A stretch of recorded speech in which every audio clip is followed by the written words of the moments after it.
اور اس کا 8واں باب ہے۔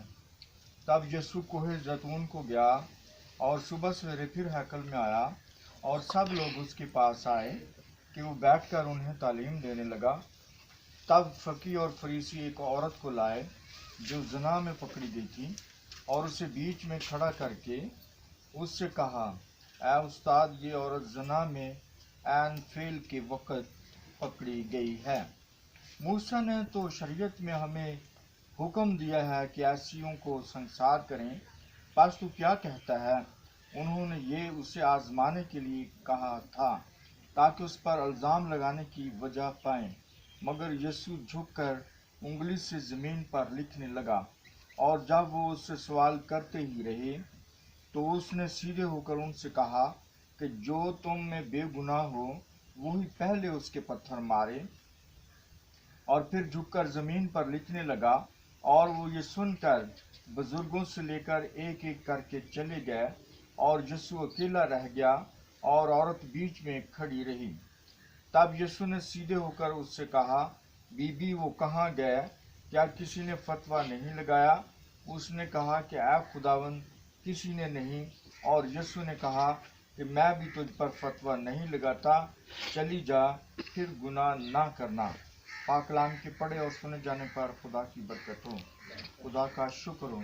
مسیح خداوند میں عزیزو، خدا کے زندہ اور مقدس کلام کے حوالے سے جیسا کہ ہم نے سنا ہے مقدس یوحنا کی انجیل اور اس کا 8واں باب، اور اس میں ہم نے یہ واقعہ سنا ہے کہ جو فقیہ اور فریسی تھے وہ یسوع مسیح کے پاس ایک عورت کو لے کر آئے تھے جو کہ گناہ میں انہوں نے پکڑ لی تھی، اور اس کا جرم ان کی آنکھوں کے سامنے تھا، اور وہ اس کو سامنے اس کے لائے کہ ہم خداوند یسوع المسیح سے اس کا فیصلہ کرواتے ہیں کہ وہ اس کے بارے میں کیا کہتے ہیں۔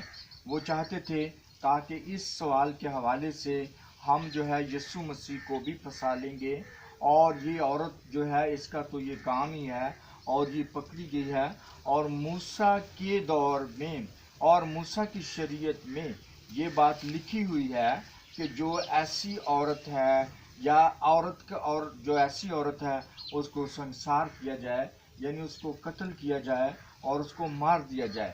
میں آپ کو یہ بتانا چاہتا ہوں کہ جہاں عورت کا نام آتا ہے اس کا مطلب یہ نہیں ہے کہ صرف عورت ہی ہے، اس کا مطلب ہے پورے دنیا ہے، پورے انسان ہے، کیونکہ اگر عورت ہے تو آدمی ہے، اور اگر آدمی ہے تو عورت ہے۔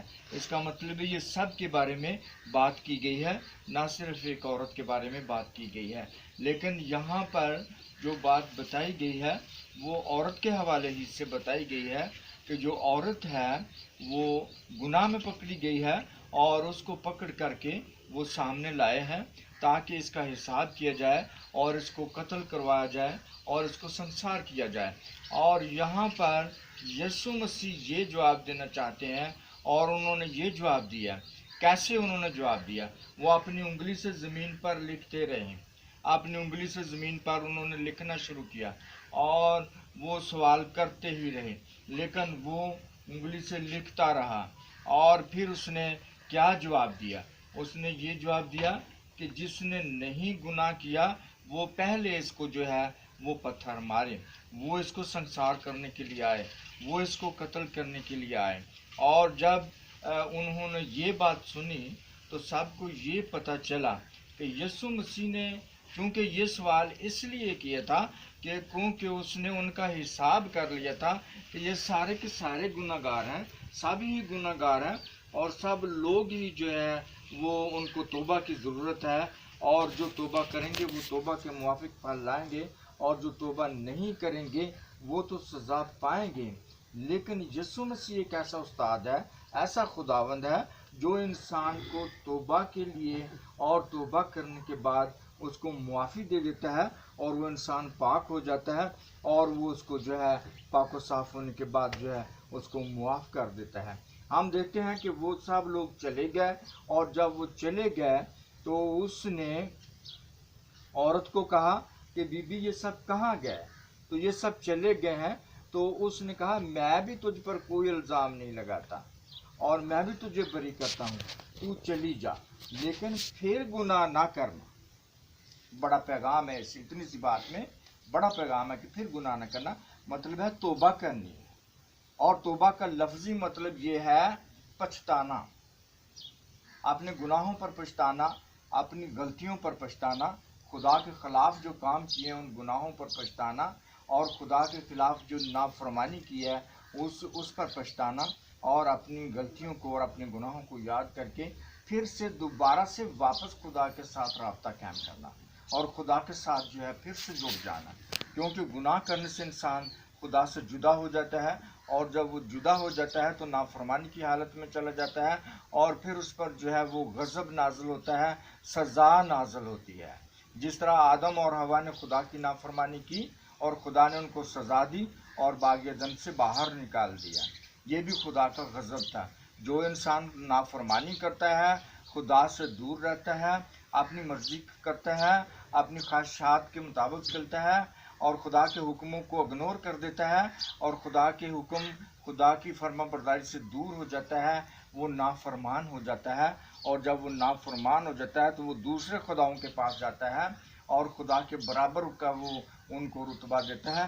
میں آپ کو بتانا چاہوں، خدا کو سب سے بری بات یہ لگتی ہے کہ جب ہم خدا کے برابر کسی اور کو جو ہے وہ تسلیم کریں اور اس کو مانیں، اور جو ہے اس کو خدا کے برابر جانیں.